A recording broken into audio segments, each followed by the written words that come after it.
morning everyone. Today we read chapter 9 more about clothes, page number 73. The three basic needs of human beings are food, shelter and clothes. मानव की तीन आधारभूत ज़रूरतें हैं भोजन, आवास और कपड़े.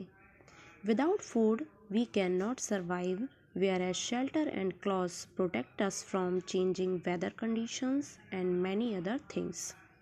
बिना भोजन के हम जीवित नहीं रह सकते. वहीं पर आवास और कपड़े भी हमारे लिए बहुत आवश्यक होते हैं. ये बदलते हुए मौसम और कई सारी चीज़ों से हमारी रक्षा करते हैं. क्लॉथ्स आवर नीड, कपड़े हमारी ज़रूरतें हैं. People living in different parts of the country and the world wear different types of clothes depending upon the weather conditions and the culture. बदलते हुए मौसम और हमारे कल्चर संस्कृति के आधार पर देश और संसार में विभिन्न प्रकार के लोग भिन्न भिन्न प्रकार की वेशभूषा पहनते हैं. Clothes protect us from cold, heat, rain, dust and insect. कपड़े हमारी ठंड से, गर्मी से, बारिश, धूल और कीटाणुओं से हमारी रक्षा करते हैं, कीड़े मकोड़ों से हमारी रक्षा करते हैं. We wear woolen clothes in winter to protect ourselves from cold. हम ऊनी कपड़े ठंड में पहनते हैं क्योंकि ये ठंड से हमारी रक्षा करते हैं.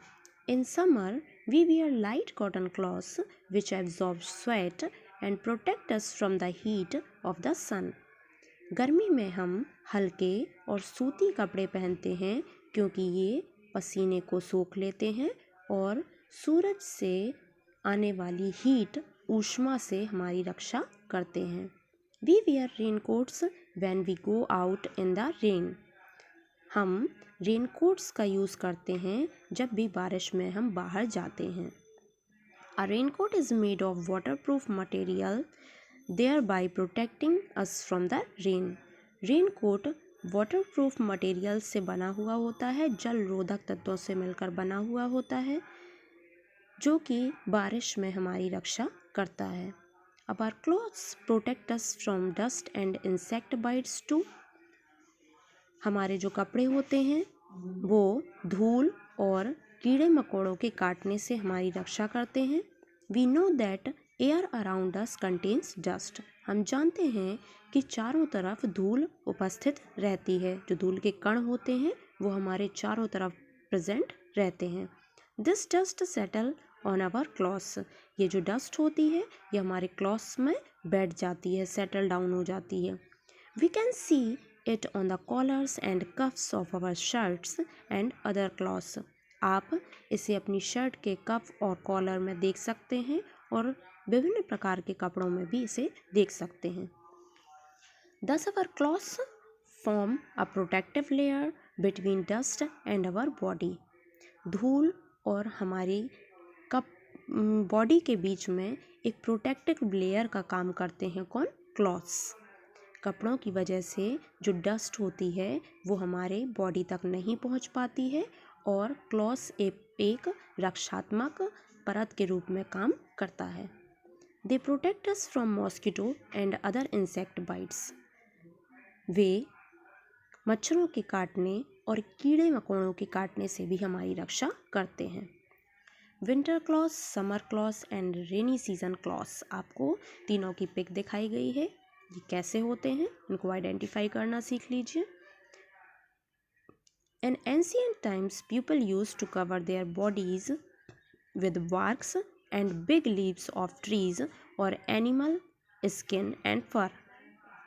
प्राचीन काल में लोग पेड़ों की छाल और बड़ी बड़ी पत्तियों का, पौधे की बड़ी बड़ी पत्तियों का यूज़ करते थे अपनी बॉडी को कवर करने के लिए, ढकने के लिए, और जानवरों की स्किन और फर का यूज़ करते थे. Gradually, they learned to make fabrics from fibers and stitch them into various types of dresses. इसके बाद उन्होंने क्या सीखा? उन्होंने रेशे से कपड़े बनाने सीखे और विभिन्न तरह की ड्रेसेस को सिलना सीखा।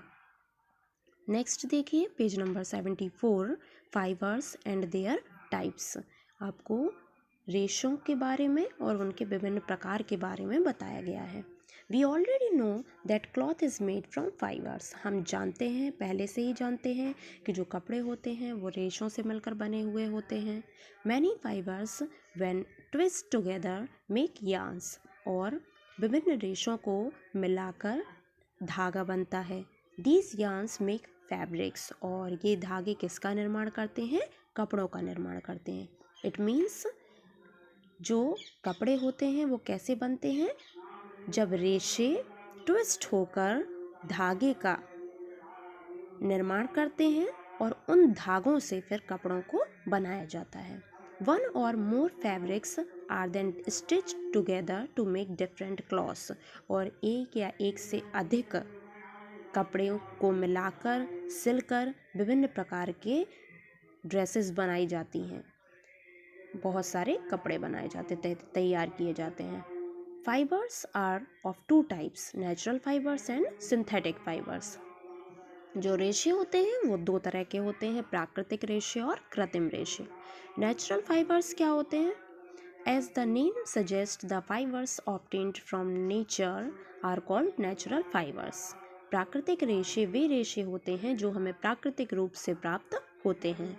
These fibres are obtained from either plants or animals. जो रेशे होते हैं वो हमें पेड़ पौधों और जानवरों से प्राप्त होते हैं। Cotton, jute, flax and hemp are plant fibres. Cotton, jute, flax और हेम्प किस तरह के रेशे हैं? प्लांट फाइबर हैं, ये पौधे से प्राप्त रेशे हैं। On the other hand wool and silk are animal fibre. और दूसरी तरफ जो वूल और सिल्क होते हैं वो किस तरह के फाइबर होते हैं, किस तरह के रेशे हैं? ये एनिमल फाइबर हैं, मतलब जानवरों से प्राप्त होने वाले रेशे हैं।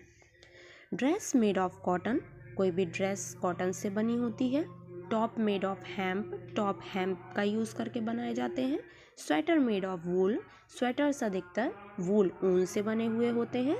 And sari made of silk, और जो साड़ीज़ होती हैं वो किससे बनी हुई होती हैं? सिल्क से। सिंथेटिक फाइबर, कृत्रिम रेशे क्या होते हैं? Synthetic fibres are the man made fibres and do not occur in nature. जो कृत्रिम रेशे होते हैं वो मानव द्वारा निर्मित रेशे होते हैं, ये प्राकृतिक रूप से उपलब्ध नहीं होते हैं। नायलॉन, रेयॉन, लायरा and polyester are some example of synthetic fibre. ये सारे किसके उदाहरण हैं? सिंथेटिक फाइबर के, कृत्रिम रेशों के उदाहरण हैं। These are prepared artificially and possesses various qualities.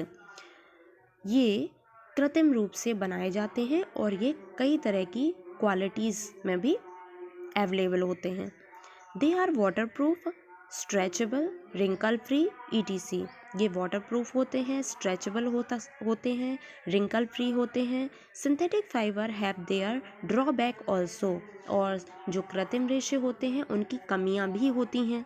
They do not absorb sweat, ये पसीने को नहीं सोखते हैं। As they are water proof, क्योंकि ये वाटर प्रूफ होते हैं। And they catch fire easily, और ये आसानी से क्या पकड़ लेते हैं? आग पकड़ लेते हैं। We can also identify the culture of a person from the clothes worn by him or her. जो बच्चा जहाँ पे जन्म लेता है वह अपनी संस्कृति के आधार पर कपड़े पहनता है और उसकी पहचान संस्कृति से की जा सकती है। वो जहाँ पर भी रहेगा वो अपनी कल्चर की ड्रेसेस पहनेगा जो वहाँ पर पहनी जाती हैं। Similarly, we can identify the profession of a person from his or her clothes. हम किसी के भी कपड़ों से उसकी प्रोफेशन का भी पता लगा सकते हैं कि वो किस तरह की जॉब करता है। बिंगोस चैलेंज देखिए। Why do people prefer wearing cotton clothes during summer? आप बताइए कि जो लोग होते हैं वो कॉटन क्लॉथ्स गर्मियों में क्यों पहनते हैं? क्यों पहनेंगे वो कॉटन क्लॉथ्स गर्मियों में? क्योंकि वो स्वेट एब्जॉर्ब कर लेते हैं। ओके, और क्या हो सकता है इसका रीज़न? वो स्वेट एब्जॉर्ब कर लेंगे और people prefer wearing cotton clothes as cotton absorb sweat, और वो कंफर्टेबल होते हैं। ओके, स्वेट एब्जॉर्ब करेंगे और कंफर्टेबल। फील कराएंगे आपको। नेक्स्ट देखिए page number 75, clothes and culture.